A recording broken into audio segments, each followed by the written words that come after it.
Hey guys, for the first time in top fives, I'm going to be looking into Pokemon themed top fives. First I'm going to start out with is not anything interesting at all. Not anything happy either. I'm going to talk about the most saddest moments in Pokemon. I have watched every Pokemon episode ever since I was 12. And until then it was a long and fun adventure to begin and to behold. There were a lot of sad moments and a lot of happy moments too. I will do the happier moments on another video. For now, we will do the sad moments to get through the happier moments. Anyway, let's look at them, shall we? Number 5, Meowth's backstory. As a fan of Pokemon, I loved Meowth as a character. He was my favorite villains in the whole series. I got to hear his backstory. It was a very hard thing to hear for me. The thing he had to go through just to be the villain he is today. By being an orphaned cat, being rejected by one girlfriend, and for countless hours of different things. It just was horrible. Him being tortured by different people. Meowth just didn't seem a very happy backstory. Compared to the other backstories we got of like Team Rocket and Jessie, I think Meowth had the worst backstory ever. Number 4, Serena's story. Serena as a character was a very surprising companion for Ash, for she was very different compared to many others. She had a very compelling backstory. Were they meeting her and Ash when they were younger and helping her out, growing a crush on Ash, and one time where she first loses her showcase. This one really was a hard one to watch, for that she was crying so much and trying so hard to become the thing she wants to become. Not only that, but that means she had to go back to her family where her mother's forcing her to become a ride-on rider. But that's not what she wants to be. She wants to be a showcase and prove to everyone that she can do it. But this losing defeat just makes her upset. And the most dramatic thing about this is that it makes her change later on. Shows how strong she could be. And changes her hair and looks and everything. As a character, it was a dramatic change for anyone in the Pokemon series. And I'm so glad that Serena got that chance. And in a way, it was pretty sad and emotional to see the way she was. Unlike the other times where it was like Misty, where it was like May, where she was only just afraid of Pokemon, Dawn, where she's just too competitive. But Sabrina felt that Serena was the more unexperienced, and she had a hard time getting there. Not only that, but this backstory compelled her throughout the whole series, leading to a part where she helped Ash feel better when he lost a battle too. So this backstory works the best out of everyone, and I like it, and I remember crying so much with it too. Number 3, Stoutland's death. I never thought Pokemon could die in a show. It's been hinted a few times, but I never really believed it to be true. Because they're cartoons. Why would they mention it? But unfortunately, boy was I wrong. Because with this, I had a feeling that it could have happened in this episode. Litten, a little cat who was a stray, that Ash has been flying around a lot and taking notice. We later find out that Litten was kind of gathering food for elderly Stoutland, who was trying to teach him how to do Fire Fang. Later on, he gets sicker and sicker, and Ash follows him more and more to find out that he is really sick. They take him to the Pokemon hospital, and they take him back. Ash tries to keep Litten's whole thing a secret. He tries to take care of Stoutland best they could. Even Meowth at one point sees how Litten feels, and kind of comforts him too. Despite him being a villain sometimes. But unfortunately, all had to come to pass, because eventually Stoutland passed away. Litten was very upset, and I felt bad for him too. We didn't really know who Litten was, where Stoutland was, or what happened to him. We just know that he disappeared without a trace. So when we were constantly looking for him, I felt very upset for Litten.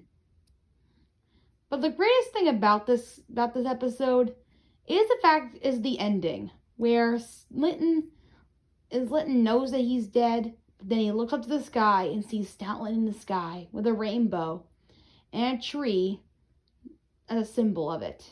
The last leaf falling down. Throughout the whole episode,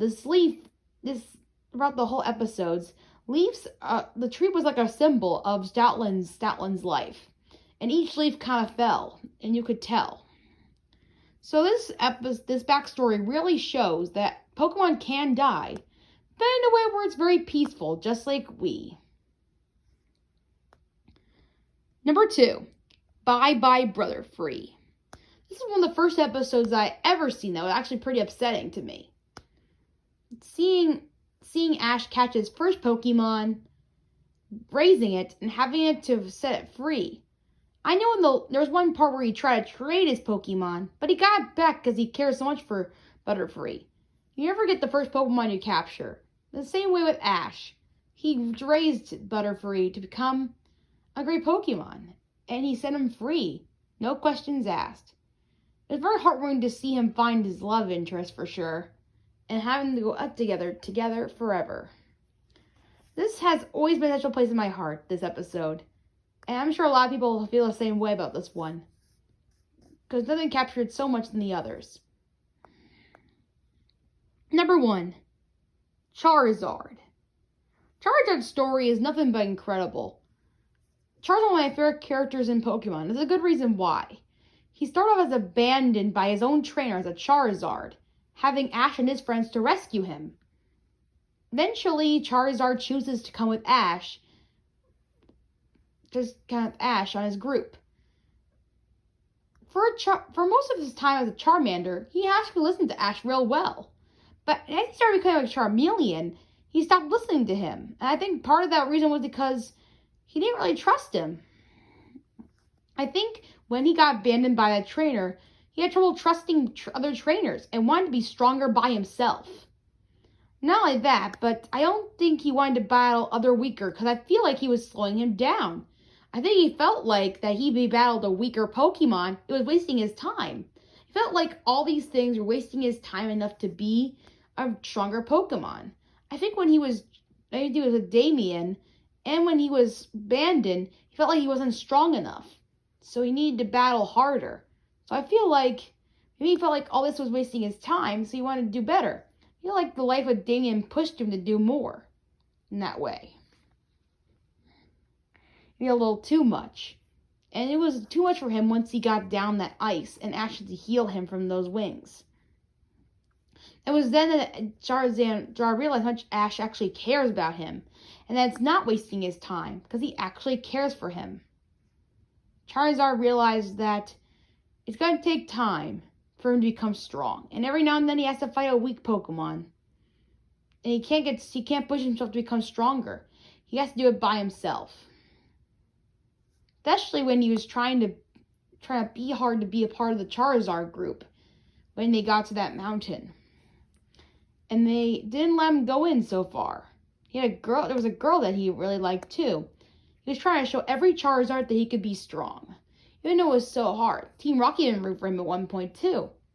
Ash tried to help too, but he had to do it on his own. He was standing in water. It was hard for him. I think it was struggling too much for him. Eventually when he got in, it was actually very upsetting because it meant that Ash had to leave him here. It was very upsetting to see Ash leave him in such a state where Charizard didn't even know he was leaving. And once he saw him walking away and running and crying, Charizard just kind of screamed and just stayed. It was really hard to watch. Unlike other times, Pokemon had a chance to say goodbye to Ash, but Charizard had no chance. No hug, no nothing. And not only that, he grew to care so much for Ash that he lost him and he could have had the chance to have him more.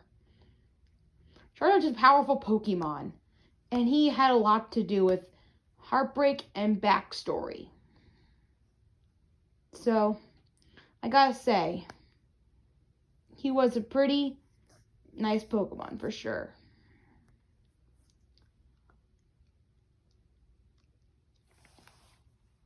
Before I end this top 5, I'd like to give one honorable mention. Art book and wheezing. This one was very special to me too.